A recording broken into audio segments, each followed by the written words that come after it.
Գիտեք, երբ ստացա լսումների մասնակցության հրավերը, մտածում եմ ինչպես սկսեմ խոսքս, սիրելի ժողովուրդ, հարգելի ժողովուրդ, բայց արդեն սիրելի, հարգելի ժամանակ անցել է, սիրելի, հարգելի արժանանում է այն ազգը, ով պահում է իր հայրենիքը, ով արժևորում է իր նահատակ հերոսներին, ով գնահատում արժանապատվորեն տանում է իր քաղաքացիական պարտքը։ Որդիների կանչահասարակական կազմակերպությունը տարիներ շարունակ բողոքի ակցիաների միջոցով փորձել է արտնեստել հայի արժանապատվությունը, այն հայի արժանապատվությունը, որի համար կռվել, զոհվել են մեր տղաները։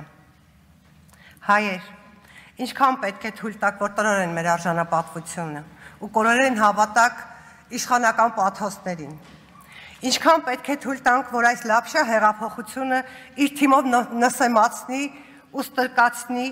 Թուրքի առաջ ծնկի բերի ոչ միայն մեզ, այլ նաև մեր սերունդներին։ Մեկ-մեկ ուզում եմ վերանայել պատմությունը, հասկանալու համար, արդյոք մենք ենք Նժդեհի Թեհլերյանի հայը։ Ինչև է, մինչև այդ կեղծ խաղաղության օրակարգով հիանալը, ամենքը ձեզ հարց տվեք, ինչ էին արել 5000 տղերքը, ինչ էին արել հայ գերիները, ովքեր այսօր Բաքվի բանտերում են։ Միթե Գերագույն Սրիկայի միտքը, թե ունենալու ենք նույն ելքը իհարկե առանց զոհերի, ձեզ հանգստացնում է։ Այսօր էլ հասել է նրանց ծնողներին, ում կարողանում է փողով առնում է, ում էլ ոչ տերորիստի անվան տակ փակում։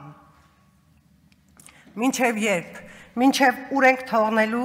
որ Նիկոլը մեզ ծաղրելով ինքնահաստատվի, թե իբր ծնկաչոքներում է խնդրում։ Գիտեք, ծիծաղելի կլիներ ամեն ինչ, եթե այսքան ողբերգական չլիներ մեր վիճակը։ Նրա գործունեության արդյունքում մենք կորցրեցինք հայրենիք, զավակներ, արժանապատվություն, հիմա արդեն ազգային դիմանկար ու 3000-ամյա պատմություն։ Նրանք անում են այն ամենը հային ստորացնելով Ալիևին հաճոյանալու համար, որովհետև մենք լուռ ենք, որովհետև բարոյական ճգնաժամ կոչված այդ հիվանդությունը մեզանում խոր արմատներ է գցել։ Իհարկե դժվար է խոսել բարոյականությունից, երբ երկրիդ վարչապետը զավակից զոհելուց հետո իր պատիժը համապատասխան վայրում կրելու փոխարեն հայտարարում է, որ նրանք զոհվել են հանուն իր և մյուսների ուրախության ու երջանկության։ Փաշինյանի ուրախությունն ու երջանկությունն այնքան լիարժեք է, որ Արցախի հայաթափման երկրորդ տարելիցի մեկ բառով անգամ չի հիշում հայրենիքի համար իրենց կյանքը զոհած 230 արցախցի երիտասարդներին։ Եվ հանկարծ չկասկածեք,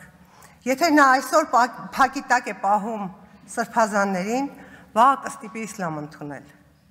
Ախր այնքան ամեն ինչ գլխի վայր է, որ չգիտես ով է։ Սամվել Կարապետյանն ու էլի շատ ու շատ կարգին հայեր կալանավորված են։ Իսկ